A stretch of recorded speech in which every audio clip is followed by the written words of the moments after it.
There is nothing wrong with your world. It is your thinking yourself to be separate from it that creates disorder.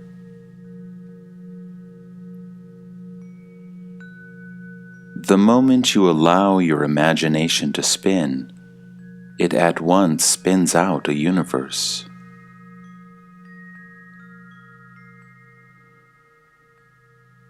There is only imagination. The intelligence and power are all used up in your imagination.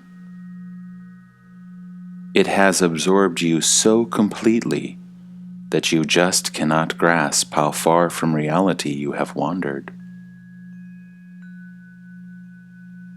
No doubt, imagination is richly creative. Universe within universe are built on it.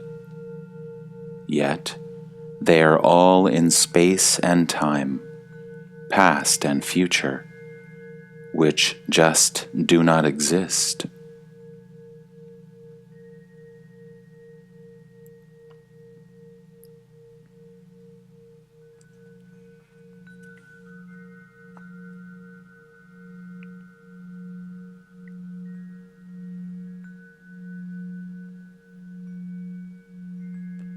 If you are in the right state, whatever you see will put you into samadhi. After all, samadhi is nothing unusual. When the mind is intensely interested, it becomes one with the object of interest. The seer and the seen become one in seeing. The hearer and the heard become one in hearing. The lover and the loved become one in loving. Every experience can be the ground for samadhi.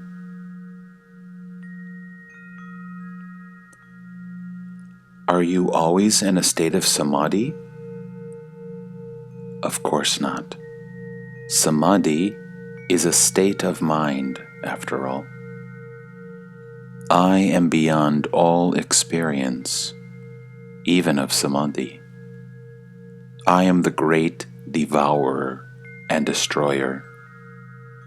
Whatever I touch dissolves into void.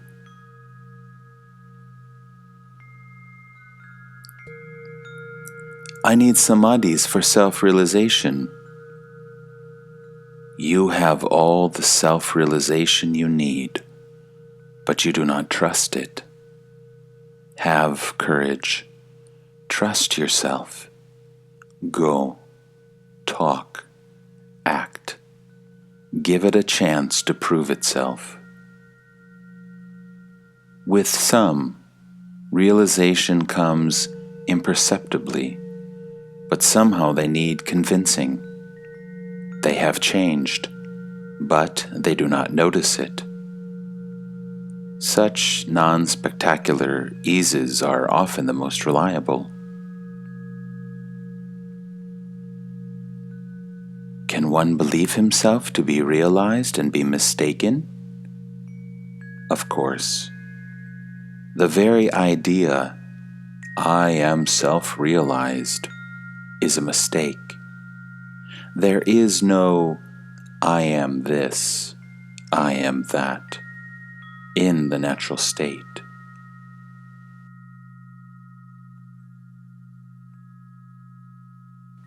If you are earnest, you will find that in the end, you will get fed up with roaming and regret the waste of energy and time. To find yourself, you need not take a single step. Do not rush into activity. Neither learning nor action can really help. It is not what you do, but what you stop doing that matters. Do nothing. Just be. In being, all happens naturally.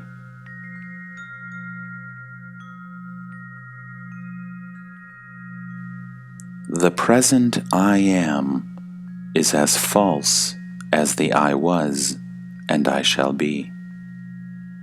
It is merely an idea in the mind, an impression left by memory, and the separate identity it creates is false. This habit of referring to a false center must be done away with. The notion I see, I feel, I think, I do, must disappear from the field of consciousness. What remains when the false is no more is real.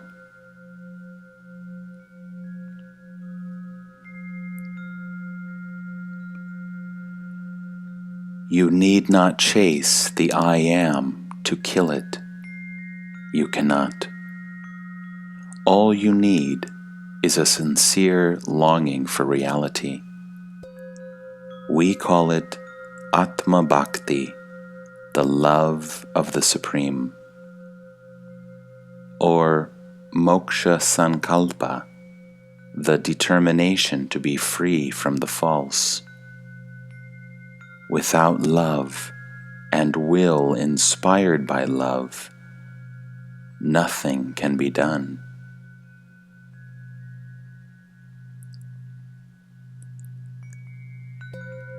Merely talking about reality without doing anything about it is self-defeating.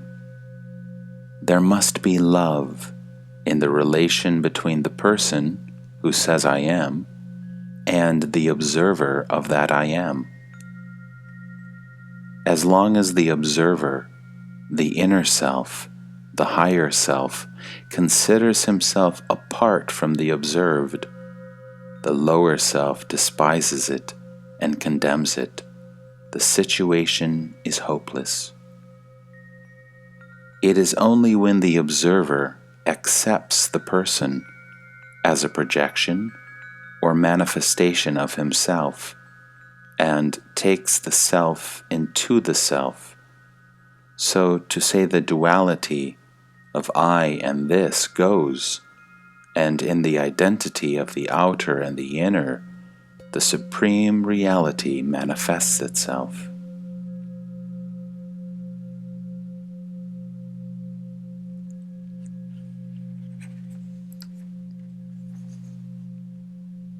Affectionate awareness is the crucial factor that brings reality into focus.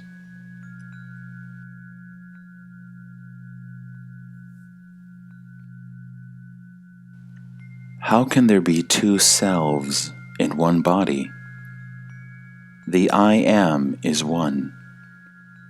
There is no higher I am and lower I am. All kinds of states of mind are presented to awareness, and there is self-identification with them.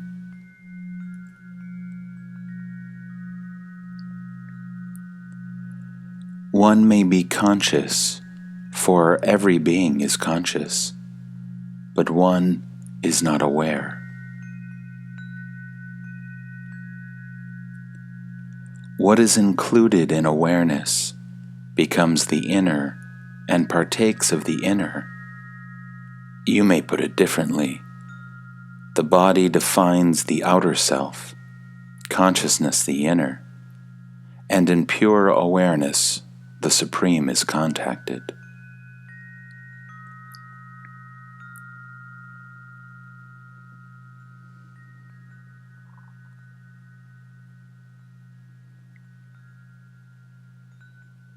There is no I apart from the body, nor the world.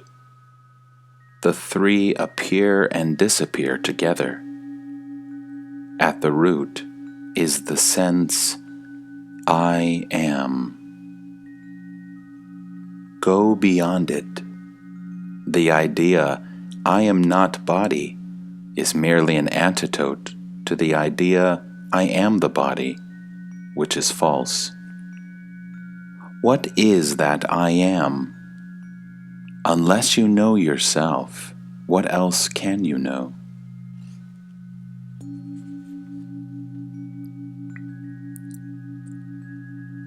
Find out the I am common to both and go beyond. Go beyond your concepts and ideas. In the silence, free of desire and thought, the truth is found. Again, earnestness is the golden key.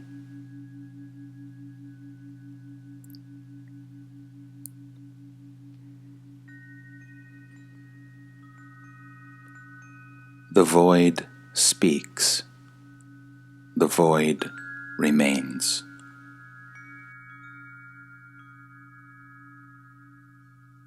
Reality is one for both of us, but for you, it is a prison, and for me, it is a home.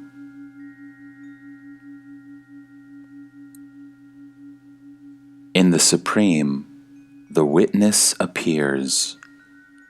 The witness creates the person and thinks itself as separate from it. The witness sees that the person appears in consciousness, which again appears in the witness. This realization of the basic unit is the working of the Supreme. It is the power behind the witness, the source from which all flows. It cannot be contacted unless there is unity and love and mutual help between the person and the witness. Unless the doing is in harmony with the being and the knowing. The Supreme is both the source and the fruit of such harmony. As I talk to you, I am in the state of detached but affectionate awareness, turiya. When this awareness turns upon itself, you may call it the Supreme state. But the fundamental reality is beyond awareness, beyond the three states of becoming, being, and not being.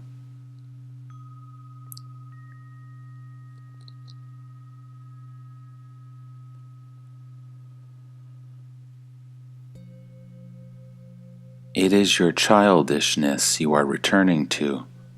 You are not fully grown up. There are levels left undeveloped because unattended. Just give full attention to what in you is crude and primitive, unreasonable and unkind, altogether childish, and you will ripen. It is the maturity of heart and mind that is essential. It comes effortlessly when the main obstacle is removed: inattention, unawareness. In awareness, you grow.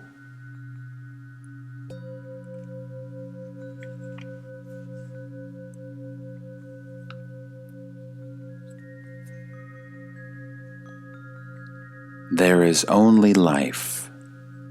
There is nobody who lives a life. Life itself is desireless, but the false self wants to continue pleasantly. Therefore, it is always engaged in ensuring one's continuity. Life is unafraid and free. As long as you have the idea of influencing events, liberation is not for you. The very notion of doership, of being a cause, is bondage.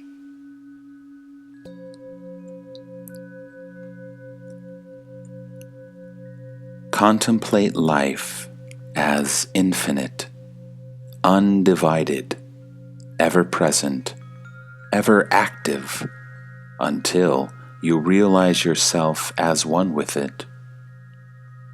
It is not even very difficult, for you will be returning only to your own natural condition.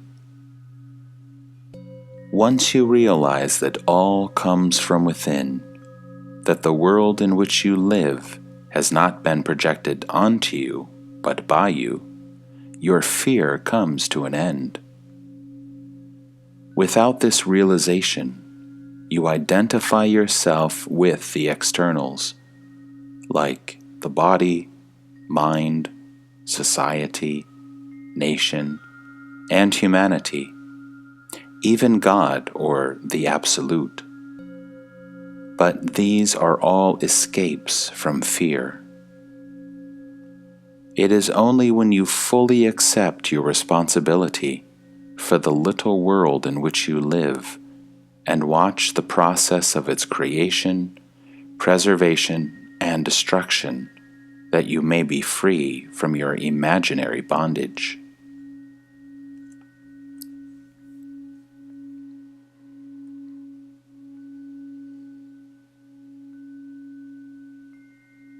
Why should I imagine myself so wretched? You do it by habit only. Change your ways of feeling and thinking. Take stock of them and examine them closely. You are in bondage by inadvertence. Attention liberates. You are taking so many things for granted. Begin to question. The most obvious things are the most doubtful. Ask yourself such questions as, was I really born? Am I really so-and-so? How do I know that I exist? Who are my parents? Have they created me, or have I created them? Must I believe all I am told about myself? Who am I, anyhow?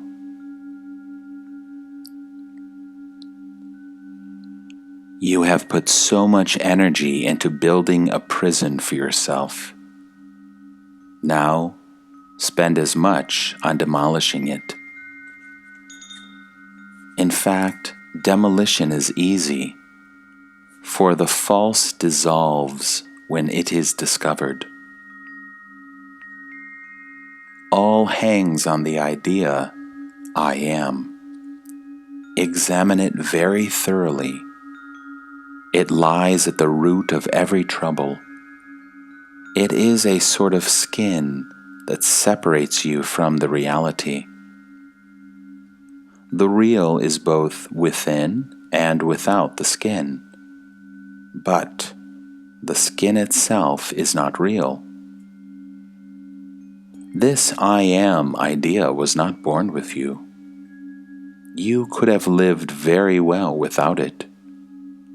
It came later, due to your self-identification with the body.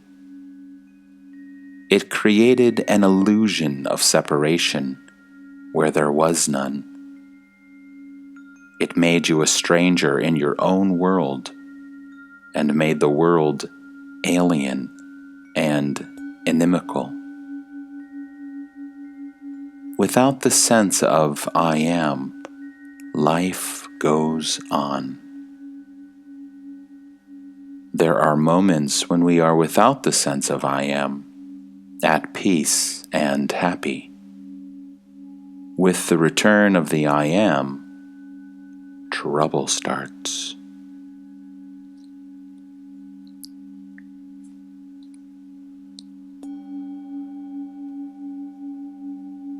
You must deal with the I sense if you want to be free of it. Watch it in operation and at peace, how it starts and when it ceases, what it wants and how it gets it, till you see clearly and understand fully. After all the yogas, whatever their source and character, have only one aim: to save you from the calamity of separate existence, of being a meaningless dot in a vast and beautiful picture. You suffer because you have alienated yourself from reality, and now you seek an escape from this alienation. You cannot escape from your own obsessions. You can only cease nursing them. It is because the I am is false that it wants to continue. Reality need not continue. Knowing itself indestructible, it is indifferent to the destruction of forms and expressions. To strengthen and stabilize the I am, we do all sorts of things, all in vain. For the I am is being rebuilt from moment to moment. It is unceasing work, and the only radical solution is to dissolve the separative sense of I am such and such a person, once and for good. Being remains, but not self-being.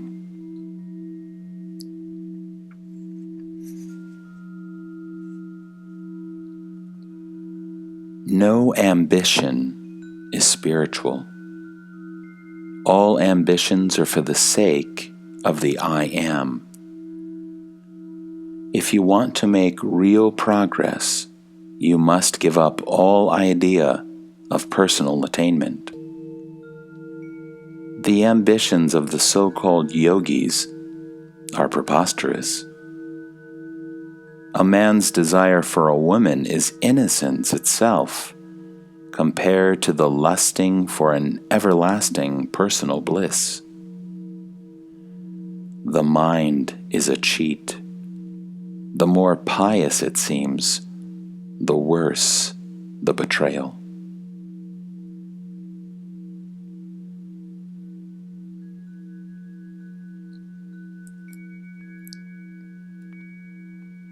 If your awareness is clear and full, a mistake is less probable.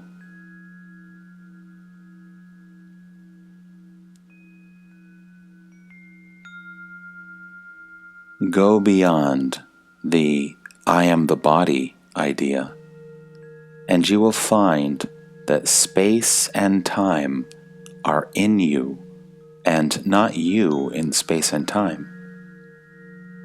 Once you have understood this, the main obstacle to realization is removed. To know that you are neither in the body nor in the mind, though aware of both, is already self-knowledge.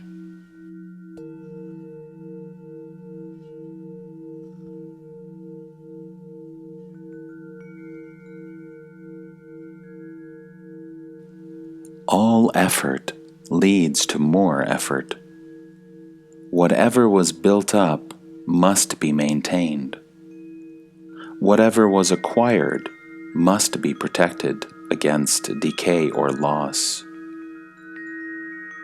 Whatever can be lost is not really one's own. And what is not your own, of what use can it be to you? In my world, nothing is pushed about. All happens by itself. All experience is in space and time, limited and temporary. He who experiences existence is also limited and temporary. I am not concerned either with what exists or with who exists. I take my stand beyond, where I am both and neither.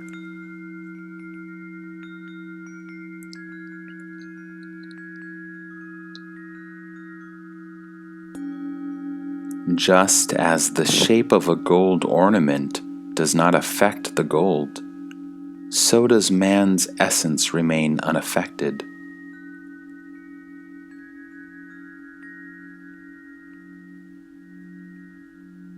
Mere knowledge is not enough.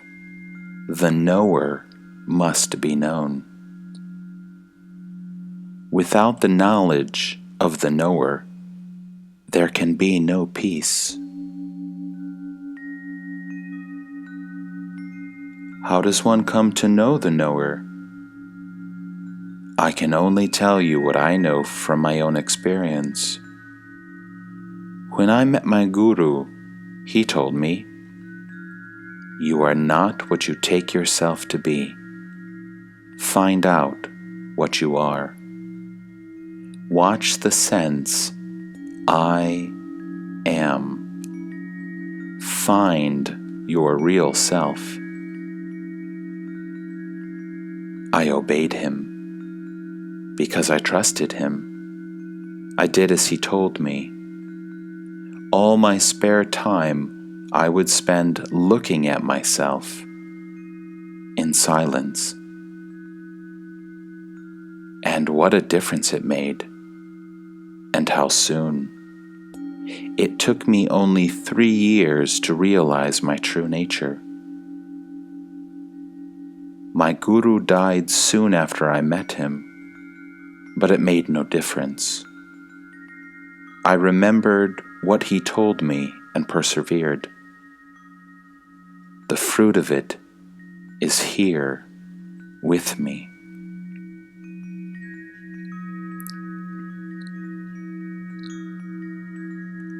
I know myself as I am in reality. I am neither the body, nor the mind, nor the mental faculties. I am beyond all these.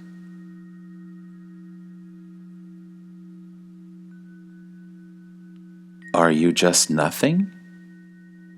Come on, be reasonable. Of course I am, most tangibly.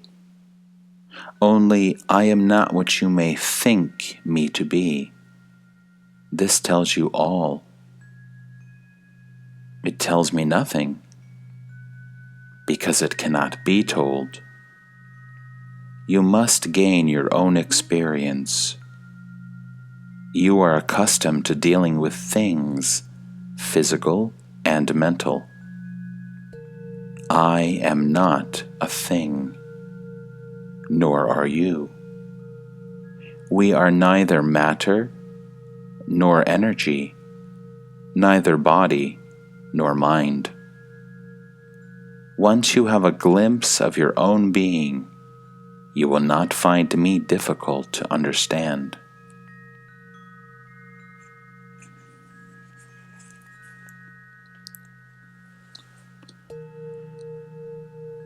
We believe in so many things on hearsay. We believe in distant lands and people, in heavens and hells, in gods and goddesses, because we were told. Similarly, we were told about ourselves, our parents, name, position, duties, and so on. We never cared to verify. The way to truth lies through the destruction of the false. To destroy the false, you must question your most inveterate beliefs. Of these, the idea that you are the body is the worst. With the body comes the world. With the world, God, who is supposed to have created the world, and thus it starts. Fears, religions, prayers, sacrifices, all sorts of systems, all to protect and support the child man, frightened out of his wits by monsters of his own making. Realize that what you are cannot be born nor die, and with the fear gone, all suffering ends. What the mind invents, the mind destroys, but the real is not invented and cannot be destroyed.